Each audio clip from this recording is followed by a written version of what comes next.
All right, so this is going to be Thursday, April 30th, and these are going to be your reading expectations. Remember, I started posting these PowerPoints, so you're going to notice the speaker in every single one. Keep in mind that you can either watch the video, look at the PowerPoint, or both. Sorry.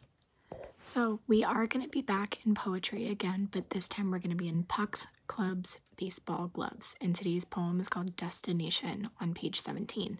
So if you look, this is the new title of our text. It's in your e-learning project, or you can type it in the MyOn search bar. And then this is going to be the poem that you're going to find inside that text. All right.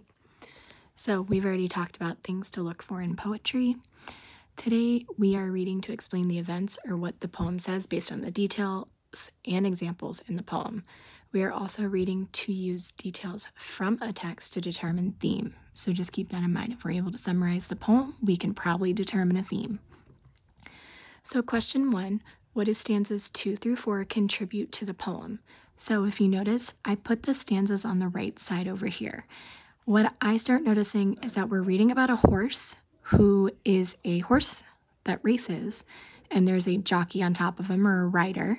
So it talks about his dedication to running and training for his rider. You might want to keep that in mind. Question 2, how does the horse feel about reaching the finish line?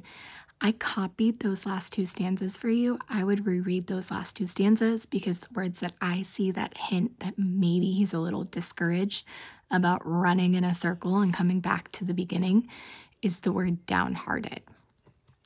Then on question 3, select the lines from the poem that support the horse's feelings reaching the finish line. So again, take a look at stanzas 4 and 5 to help you understand why is he feeling a little downhearted.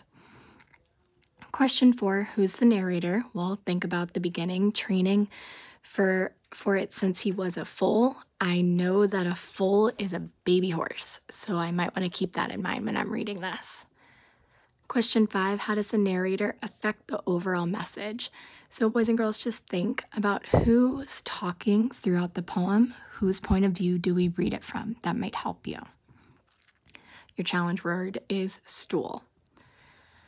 Then, again, it's Thursday, so you have a section 2. You need to give me your opinion. Remember, you need to agree or disagree and then give 2 reasons to support your idea. So today, I prefer when it's hot outside than when it's cold outside. So once again, I showed you what it could look like. If you take a look at the first one, I restated and agreed and gave you 2 details. So it says, I agree, I prefer when it's hot outside than instead of being cold.